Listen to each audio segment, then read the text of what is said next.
মাঠে খেলছেন দুটি দল, সবুজ দল এবং বেগুনি দল।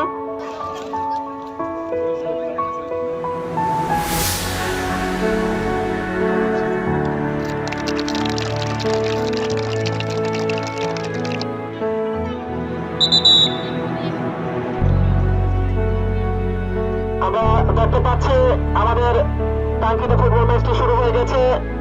মাঠে খেলছেন দুটি দল, সবুজ দল এবং বেগুনি দল।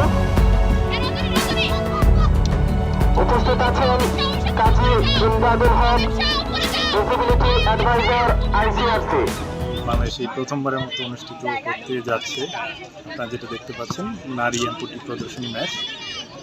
তারা গত 10 দিন যাবৎ শ্রীমঙ্গলে একটা ট্রেনিং ক্যাম্পে বিভিন্ন ধরনের প্রশিক্ষণ নিয়েছে খেলা রিলেটেড। এরই ধারাবাহিকতায় আজকে হচ্ছে প্রদর্শনী ম্যাচ। এখানে আমরা সাধারণত প্রতিবন্ধিতাকে একটা অক্ষমতা হিসেবে আমাদের সোসাইটিতে ধরে নেওয়া হয়। আমরা চেষ্টা করতেছি যে ভিজিবিলিটি মানে ইনেবিলিটি না। প্রতিবন্ধী ব্যক্তিদের অনেক সক্ষমতা আছে, আমাদের থেকে ওনারা অনেক কিছু ভালো করতে পারেন। আমরা চেষ্টা করতেছি খেলাধুলার মাধ্যমে এই জিনিসটাই সমাজের মেসেজটা দিতে।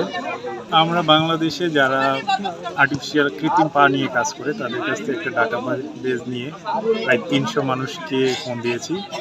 300 মানুষ থেকে 8 জন খেলোয়াড় আমাদের এখানে উপস্থিত ছিলেন।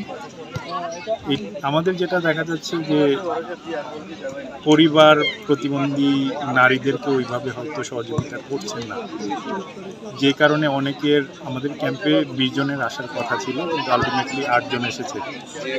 পরিবারের সাপোর্টটা আমার মনে হয় পরিবাররা যদি মনে করেন যে আমার মেয়ে খেলবে, সে যদি এখান থেকে কেরিয়ার গড়তে পারে বা তার সক্ষমতা দেখাতে পারে, ওই জিনিসটা নিয়ে ফ্যামিলির আরও বেশি সাপোর্টিভ হওয়া উচিত।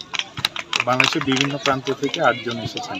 খুব ভালো উদ্যোগ স্পোর্টস ফর হোপ ইন্ডিপেন্ডেন্সের এবং ইন্টারন্যাশনাল কমিটি অফ রেড ক্রসের ICRC। এই উদ্যোগ যে শ্রীমঙ্গল হচ্ছে, এটাই আমাদের অনেক বড় পাওনা। আমরা আসছি আসলে খেলা দেখতে, আমাদের শীতে নিমন্ত্রণ করেছে।